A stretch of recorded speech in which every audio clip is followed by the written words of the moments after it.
Excel 2007 Conditional Formulas. Here we are going to take advantage of if logic. There are if formulas that are built right into the program. They've been here in Excel for years and years and years. They're in other spreadsheet packages as well. But Microsoft wants you to understand how these work if you plan on taking that certification exam. Why does Microsoft think it's so important? Well, it really does aid the business flow and decision making. You can now test items that exist in a cell, and depending on what exists in that cell, in other words, whether it's true or false, other actions can be taken.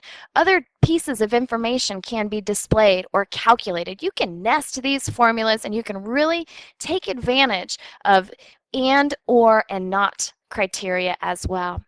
Another important formula that's been around for quite a while is the VLOOKUP formula, the vertical lookup. The idea here is you can create a formula that will try to match an entry out of a large range of data.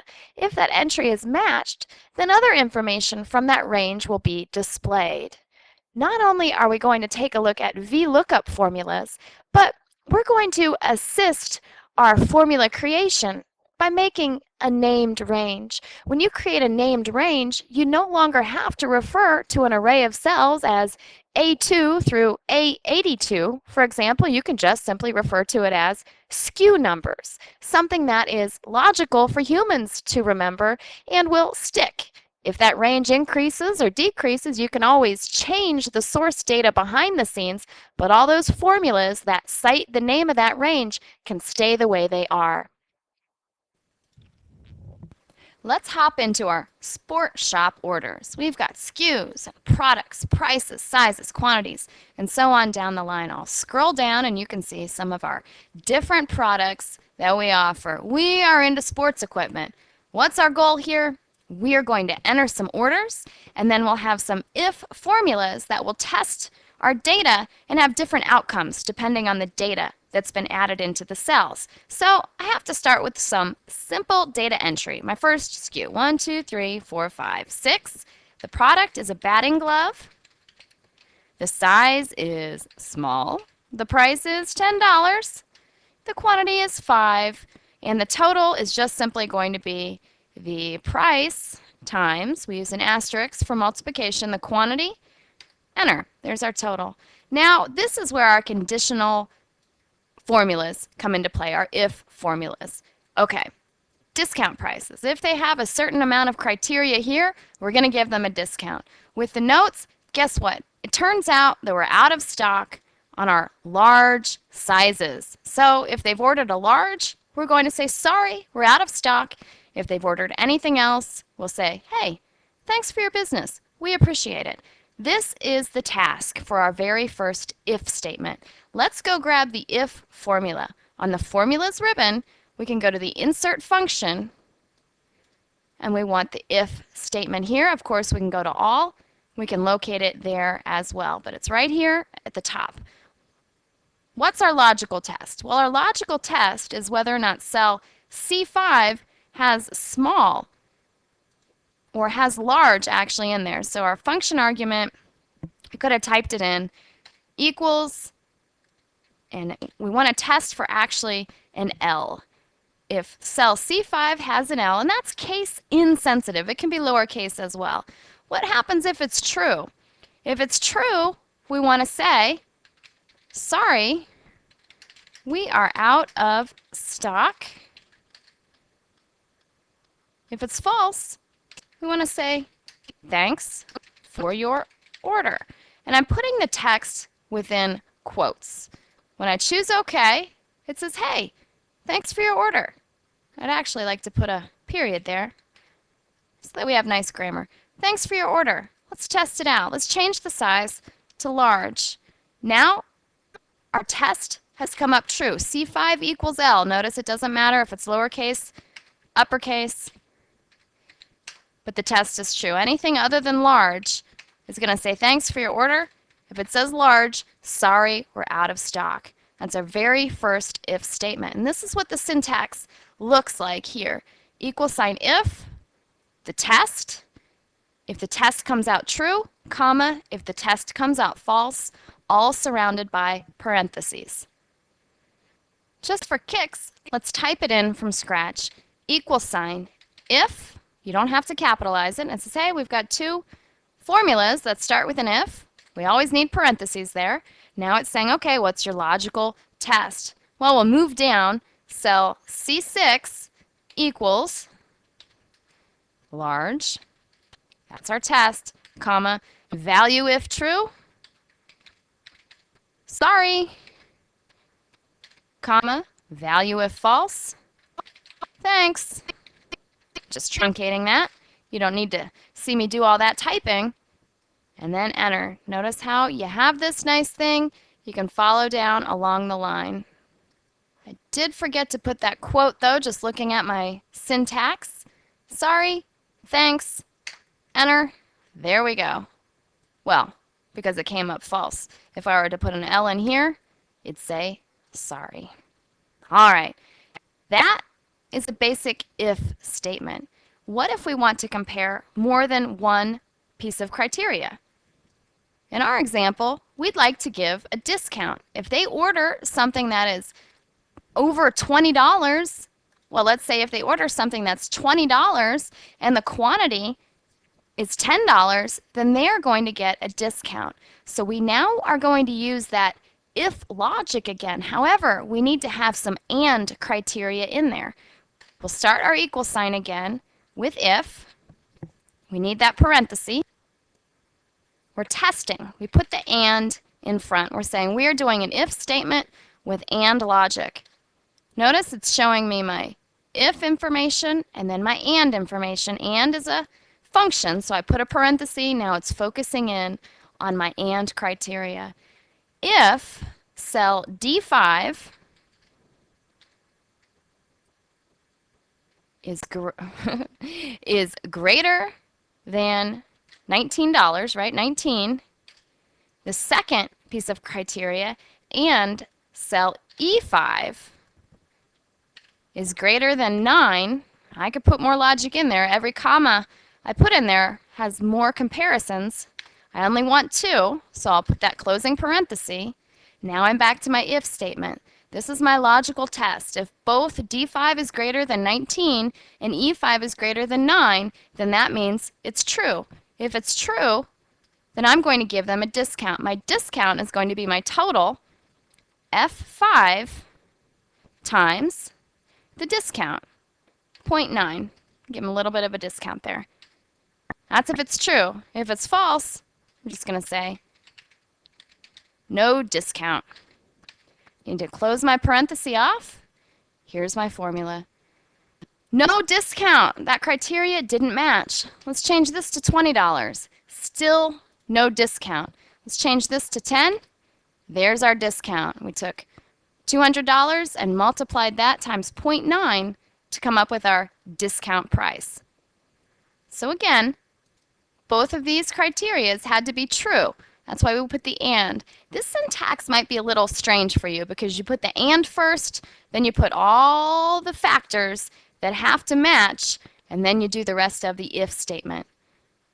Of course, this could also be an or criteria or a not criteria. So if it was anything but 19 and 9, then the true would happen. So I'm going to put or in here. Now either one of these has to be true. So I can put that price down to 10, well 12. I still get my discount. The discount changed because it's a formula, 120 times 0.9. And if I change my quantity to 5, no discount applies. Or just means one of these has to be true. All right. All right, very good. So that is the if with the and, the if with the or. Again, if I put a not in here, it'll just be the opposite. Well, all that typing was, well, a bit overwhelming. I'm going to set up a vertical lookup so that I simply have to type in the SKU, and then the system will vertically look for the SKU, find the reference across here, and display that in the cell where the item is. So I'm going to create a formula here in cell B6. That's a VLOOKUP, a vertical lookup. I'll go to my insert function here. I have VLOOKUP. I could, of course, also type in here VLOOKUP, go. It's under recommended, VLOOKUP. I have an HLOOKUP also, which is just simply the opposite. It looks horizontally across a row instead of vertically up and down a column. Lookup just does it from a one row or a one column range or from an array. It's for backward compatibility for older versions of Excel or other spreadsheet items. So we'll go with VLOOKUP. VLOOKUP is not new to Excel 2007. It's been around for quite a while because it's very functional. Okay, so what value am I looking up? Well, I'm going to look up the SKU. Whatever SKU is typed in there is what I'm going to search for among my inventory. My table array, where do I want to search and where do I want to find the value that will be displayed? I want to look through all my SKUs, certainly, but I also want to take advantage of the fact that I can have data from this array displayed in my order, and I might want to use this for my products, my prices, and my sizes. I'll expand this again. The column or index number is saying, hey, actually I don't need to expand that. What column out of this array, I have column A, B, C, and D in my array, do you want to have displayed? I'm going to do the product. That's in column 2, so I'll put a 2 there. The range lookup is a logical value. Really, you only put true in there or false. I'll put true in there. It's not applicable because I don't have any number in there. I can type in 1, 2, 3, 4, 9, 9, hit enter, and it found it for me. So it did a vertical lookup. It actually looked for this SKU. Then it looked in column 2 next to that SKU out of this range. So 1, 2, 3, 4, 9, 9. I do a Control C. Now I can do a Control F to find that. Find what? Okay, let's see if that was true. Tennis racket, and by the way, it's a $45 adult tennis racket. All right, so that was great. That was great. Let's copy this formula over and see how it works. It didn't work, right? Because it did a relative reference. So because it did a relative reference, it simply moved everything over a column. We want this to stick as A6. We're still comparing A6. Our inventory range should remain the same, and no longer do we want to look in column 2. So I'm going to press escape here. I'm actually going to delete these, and let's modify this formula. A6. All right. A6? Yeah, let's keep with A6. I can put F4 to make sure that we're always sticking with A6. That's an absolute reference. The inventory, A2 to D2. D82, excuse me. We always want that to be the same. So I can put dollar signs around that. We do want that column to change because sometimes we'll want to see the data that's in column 3 and column 4. So I'll press enter. Now what happens when I copy this over is close except for size. Let's check this out, and I want to freeze my panes. I want to freeze my top row so I can always scroll. Notice how my price comes before size. So price is column 3 and size is column 4, or size is D. So my size shouldn't be 2, it should be 3. That worked. And my price should be 3. Whoops, I guess I had something else in there. It's looking at C6 now. Oh, I didn't have a parenthesis around both of those. I want this to be looking still in A6. I could just type a dollar sign in front of that. All right. A6 within this range.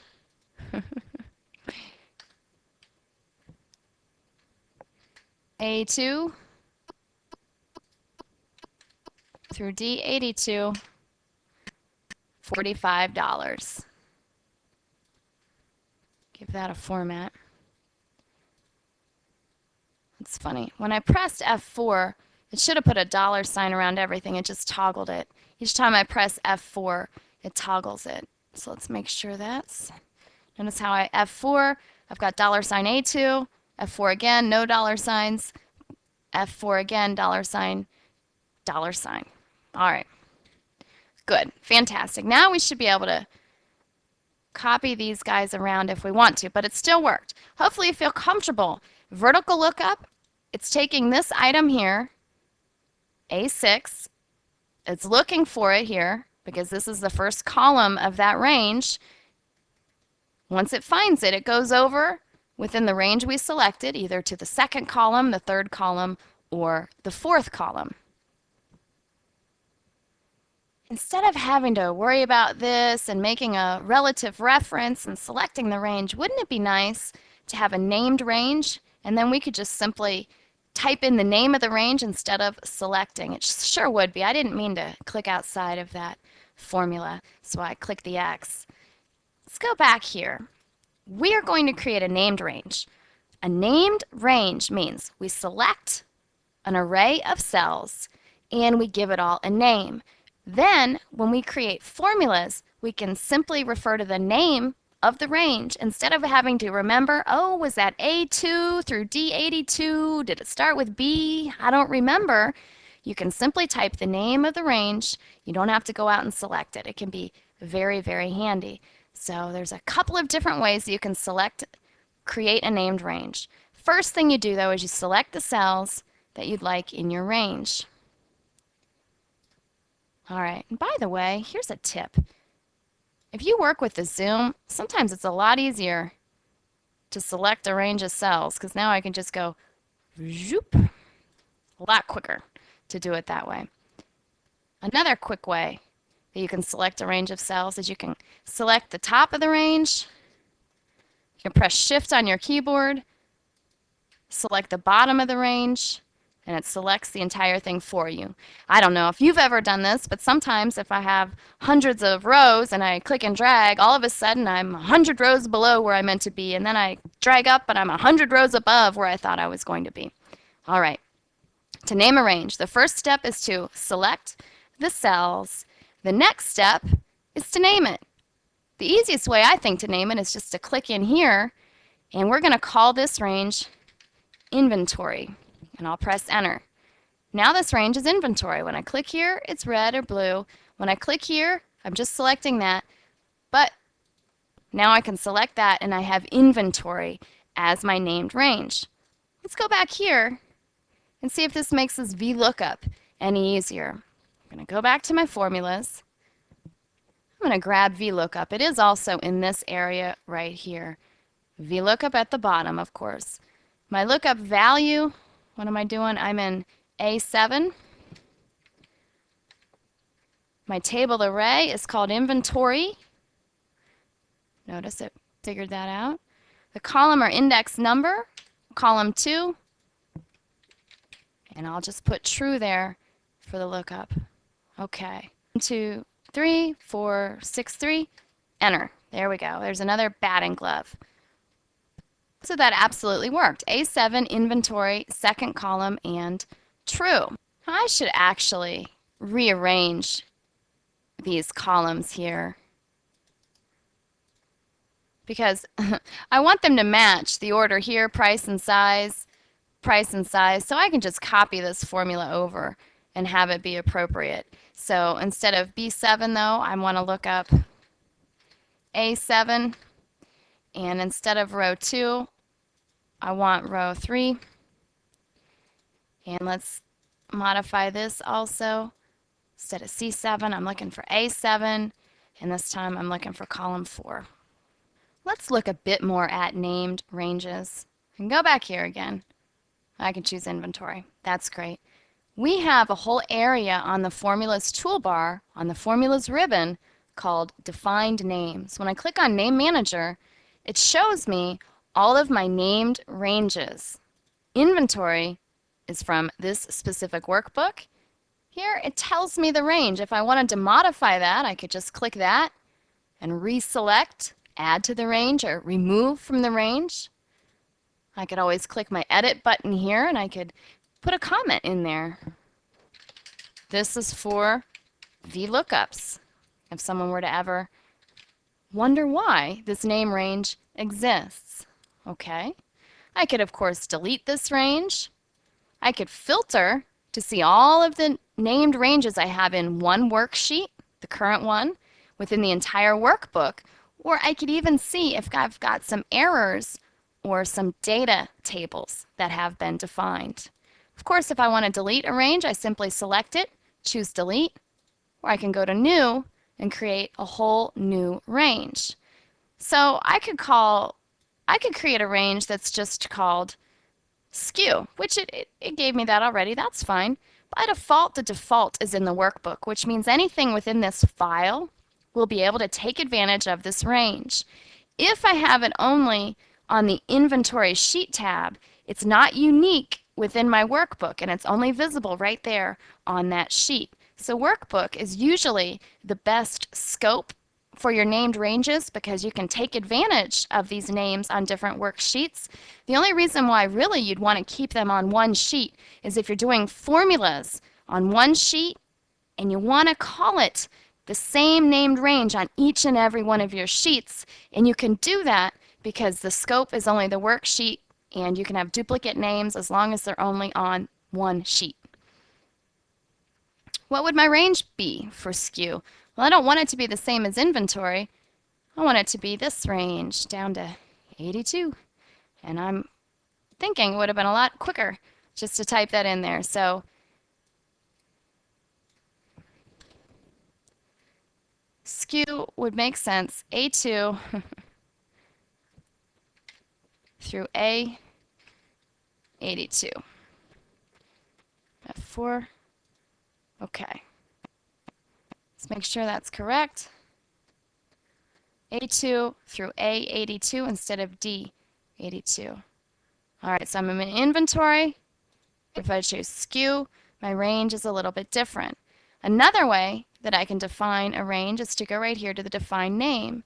Define name or apply name. Well, I want to define a name. Note this is the same dialog box that we were in before. So I could do product, and I can change that from B2 to B82. Okay, now let's see what product is. See what we're doing here?